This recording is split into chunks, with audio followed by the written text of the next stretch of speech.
Misalnya nama anak Anda atau nama Anda sendiri atau nama yang Anda sukai, ya catering harian. Lalu buat brosurnya cantumkan nomor handphone Anda, cantumkan biayanya, apa layanan yang diberikan. Selama kita berusaha, ya pasti ada jalan, ya.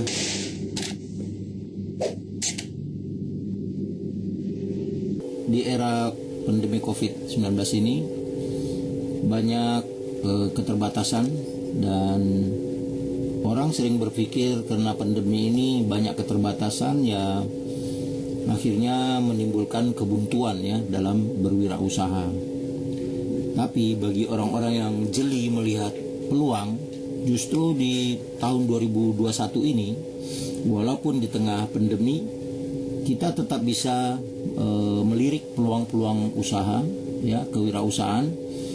Dan tentunya ini membutuhkan semangat yang sungguh-sungguh dari yang ingin menjalankan. Kenapa? Karena tanpa adanya tekad dan semangat, ya mustahil sebuah usaha dapat didirikan, ya. Yang ada keraguan-raguan terus, ya, berpikir kapan memulai, waduh modalnya belum cukup, Nanti di season yang lain saya akan bicara mengenai bagaimana membuka wirausaha dengan modal nol, ya, tanpa modal. Ada usaha-usaha yang bisa dijalankan tanpa modal. Oke, untuk channel video yang kali ini saya akan bicara mengenai peluang dan prospek bisnis di tahun 2021 di tengah pandemi COVID-19 ini, yang katanya tantangan begitu banyak dan tatap muka menjadi dibatasi dan lain-lain. Salah satu solusinya adalah diantaranya usaha rumahan, ya. Usaha rumahan ini ya aktivitas hanya di rumah, kemudian bisa dijalankan hanya bermodalkan kurang dari 5 juta rupiah, ya. Malah ada juga yang hanya membutuhkan ratusan ribu rupiah saja. Jadi tahun 2021 ini walaupun Anda cuma punya modal tak sampai sejuta rupiah, hanya ratusan ribu duit Anda, tetap Anda punya peluang untuk memulai sebuah kegiatan usaha yang mendatangkan hasil, ya, mendatangkan keuangan bagi Anda. Pertama, bisa melirik bisnis catering harian. Ini kalau ibu-ibu, ya. Catering harian ini biasanya orang-orang yang punya kesibukan sehari-hari, ya, pola hidup yang serba praktis membuat banyak orang-orang tidak memasak, ya, jarang memasak di rumah. Nah, orang-orang itu bisa menjadi target pasar bagi usaha ini untuk ditawarkan menjadi klien atau pelanggan. Kalau Anda seorang perempuan yang jago masak, ya, Anda bisa menjadikan situasi ini sebagai peluang bisnis.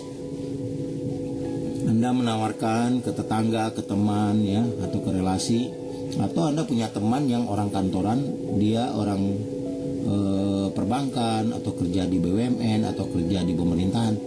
Coba tawarkan ke dia, gimana kalau dia bantu tawarkan ke teman-temannya catering harian, ya. Nanti Anda bilang ya bisa mengantarkan, nanti diantarkan makanannya sebelum jam makan siang gitu. Nah, nanti kan mereka dipersilakan mencatat nama-nama yang berminat untuk ikut, ya, melalui teman Anda tadi. Misalnya terkumpul 10 orang, ya, dari teman Anda yang kerja di kantoran itu. Anda sendiri bukan orang kantoran, tapi dari data itu kan Anda punya 10 pelanggan. Dan itu bisa saja nanti berkembang, nambah lagi 5 orang lagi, nambah lagi kantor sebelahnya 5 orang lagi, nambah lagi. Karena apa? Karena orang berpikir, orang kantoran, ya, daripada mereka jam istirahat itu keluar kantor, dan keluar kantor itu juga bisa saja dia kena tertular COVID, ya, kena situasi pandemi ini, mendingan mereka stay di kantor. Lalu ada orang yang mengantarkan makanan, ya. Dan Anda perlu juga menyampaikan dalam brosur misalnya bahwa pola masak Anda itu bila perlu Anda videokan bahwa Anda itu bersih, steril, ya, dan memasak juga memakai masker, sehingga pelanggan tidak ada ragu dengan Anda bahwa ini higienis, bersih gitu. Ditambah rekomendasi dari teman Anda yang bekerja di kantor tersebut. Itu menjadi peluang ya. Walaupun Anda ibu rumah tangga yang hanya stay di rumah, Anda punya peluang untuk mendapatkan penghasilan ya.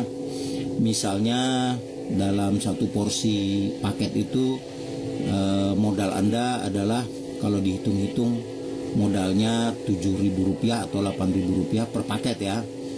Atau Anda sekali masak itu habis misalnya biaya 200.000 atau 300.000. Tapi Anda dari pelanggan-pelanggan itu Anda bisa mendapatkan uang yang lebih dari itu. Misalnya per paket Anda menjualnya udah termasuk dapat pisang misalnya Rp20.000 atau Rp25.000 atau Rp22.000 ya.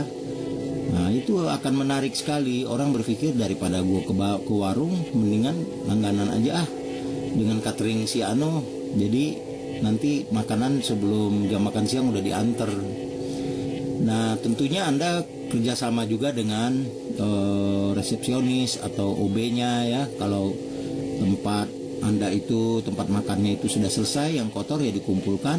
Anda tinggal menjemput sore atau menyuruh orang atau Anda sendiri yang mengambil ya ke kantor itu untuk dibawa pulang dan dibersihkan. Begitu seterusnya.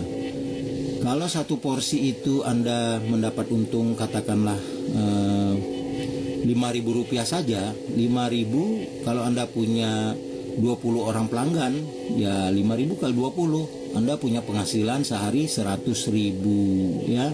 Kalau pelanggan Anda adalah 20 orang dan kalau per paket itu laba yang Anda ambil Rp5.000. Bagaimana kalau per paket itu Anda ternyata mengambil laba bisa mencapai 7.000 misalnya, Rp7.000 labanya, margin labanya. Nah 7.000 kali 20 orang sudah 100 ya, 40.000. Itu dalam sehari. Kalau Anda hari kerja itu adalah Senin sampai Jumat, ya berarti dalam sebulan itu ada 20 hari. 20 hari kali 140.000. Bayangkan penghasilan dan omset Anda ya.